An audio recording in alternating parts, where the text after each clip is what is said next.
Hello, hello. Good afternoon.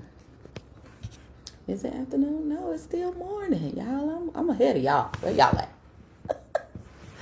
Good morning. It's still morning. Okay. It's still morning. How's everybody? Hope that you're well. Hope that you're well. Listen.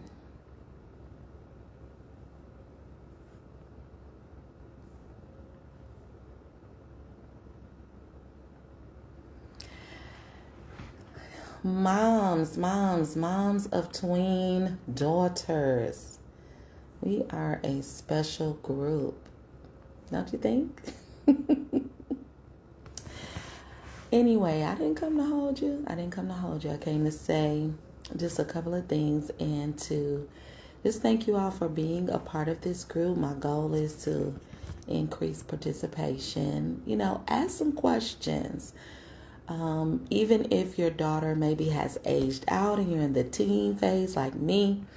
But if you have a daughter or a niece or granddaughter from the age of 8 years old to 12 years old, this is the place for you. And let's ask one another some questions and let's talk about this life. Well, let's talk about how we as parents, aunties, grandmas, godmothers are dealing with these young ladies. We can talk a little bit about the girls because it's necessary. But I want you to know that this group is about you. This group is about the mom of the tween daughter. Because are you taking care of yourself? And when I talk about taking care of yourself, I'm not just talking about going to sleep or getting a massage or getting getting your nails done or what have you. That's cute. But I mean, mentally, are you caring for yourself? Spiritually, are you caring for yourself? Are you getting some therapy so that you can deal with those traumas that you have endured? Okay. So ask yourself, are you caring for yourself? All right. Do you have friends that you can talk with? One of the things that's so important to me about this group is that often in this world that we live, they tell lies. And one of the lies that is told is that women can't get along. Is it afternoon?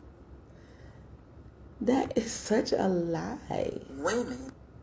It's such a lie. It's a lie. It's a lie. What is over here? Y'all see my little paintings? They don't all belong to me, but it's okay. That's a lie. It's a lie to say that women can't get along. Because we can. We do it every day. It's a lie to say that women can't live together. We do it every day. It's a decision. And I'm going to tell you, for all of y'all that are like, I don't really have female friends. I deal better with men. You need to go see the doctor about that. A therapist is what I'm talking about. Because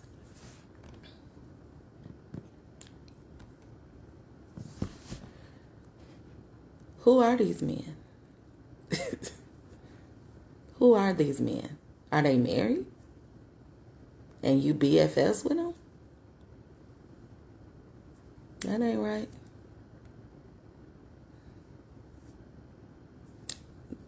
You don't have to agree with me. It is what it is. That ain't even what I came to talk about. That's not what I came to talk about. But it's true. So anyways, you don't need a bunch of girlfriends. Just get you one. Get you one. Somebody you can talk to.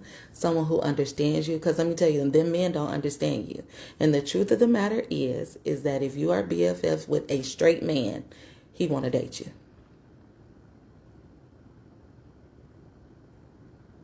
He might say no, but he do.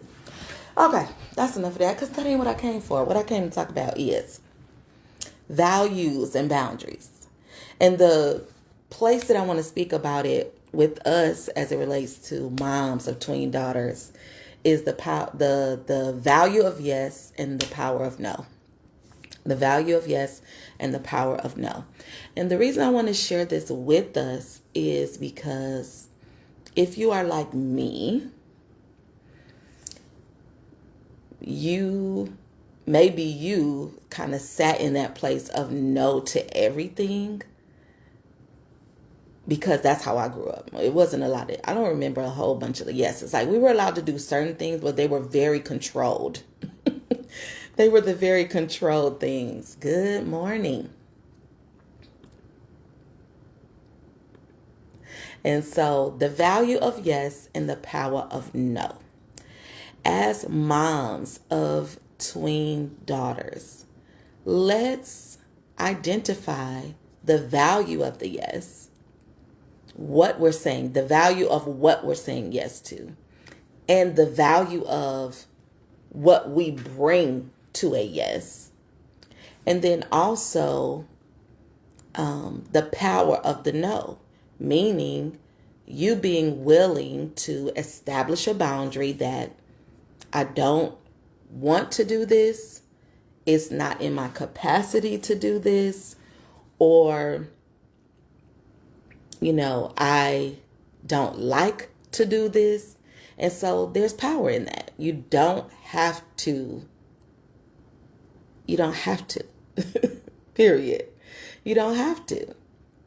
And so I want to encourage you, Mom. Sometimes as moms, we're trying to make up for something that we didn't get.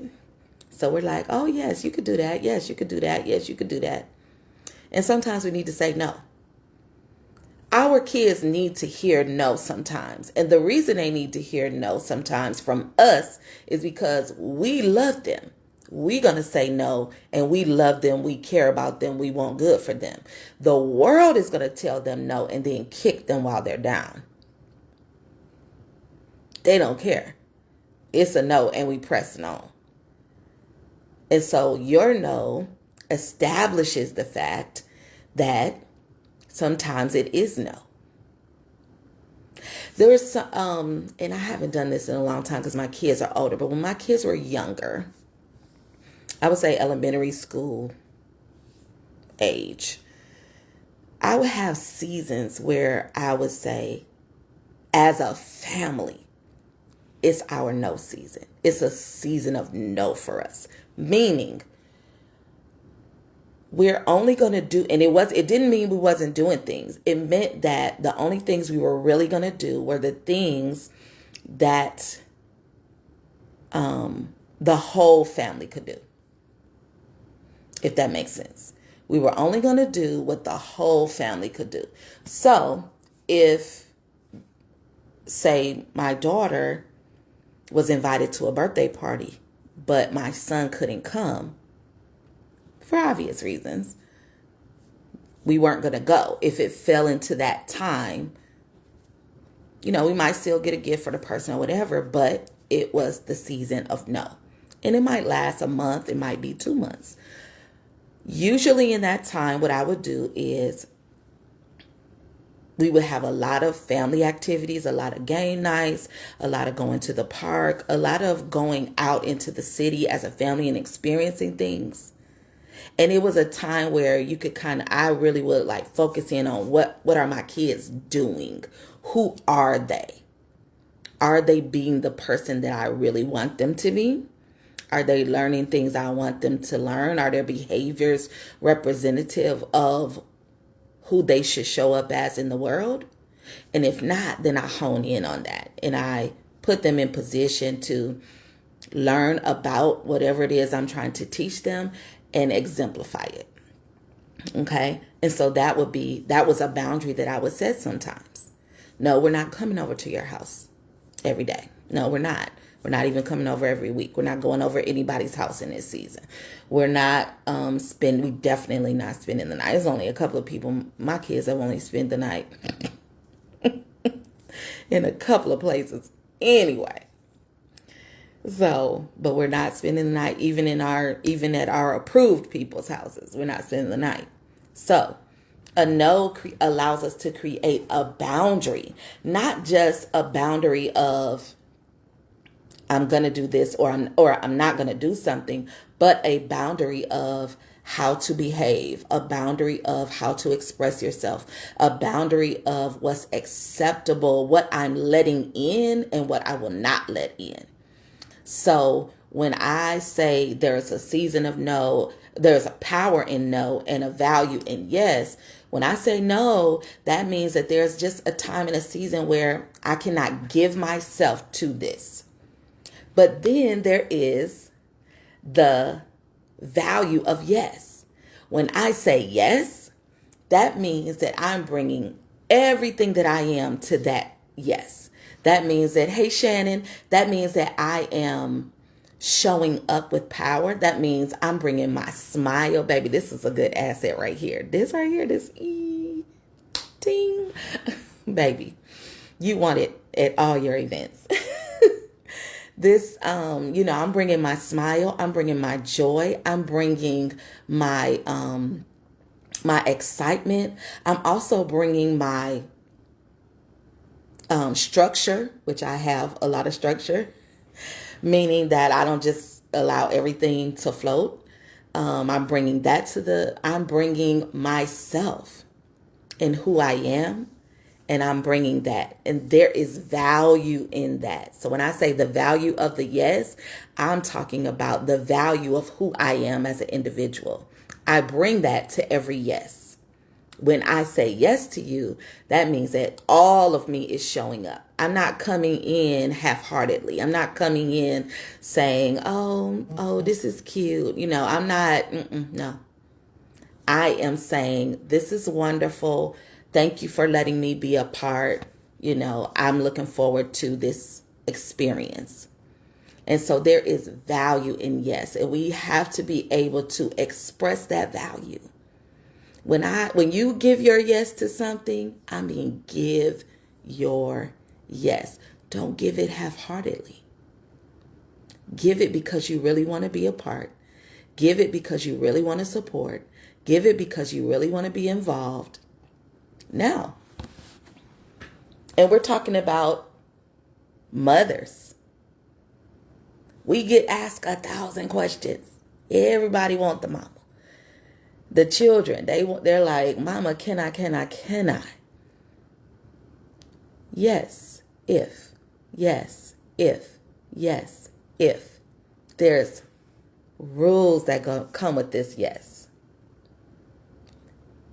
When you say yes, people need to experience the cost of your yes. And there is a cost. There is a cost of time, possibly effort, possibly experience. Money might be involved. Attention, talent. There is a cost to your yes.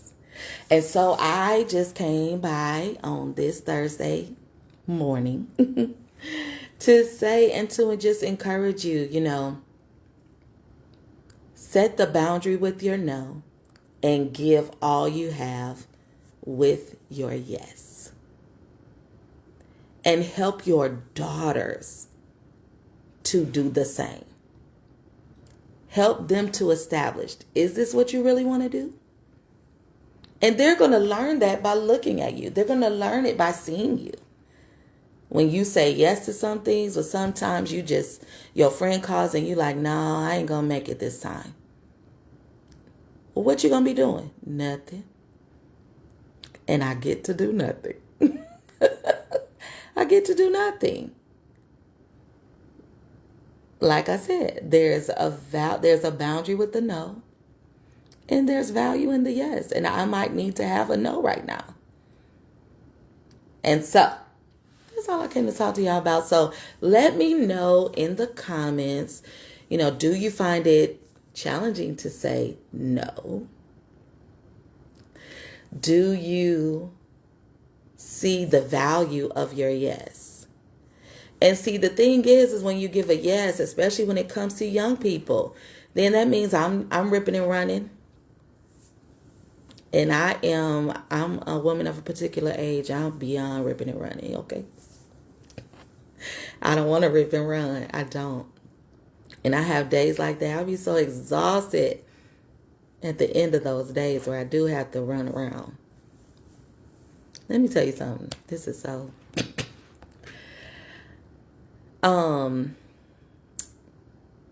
grocery shopping, like being able to get your groceries delivered.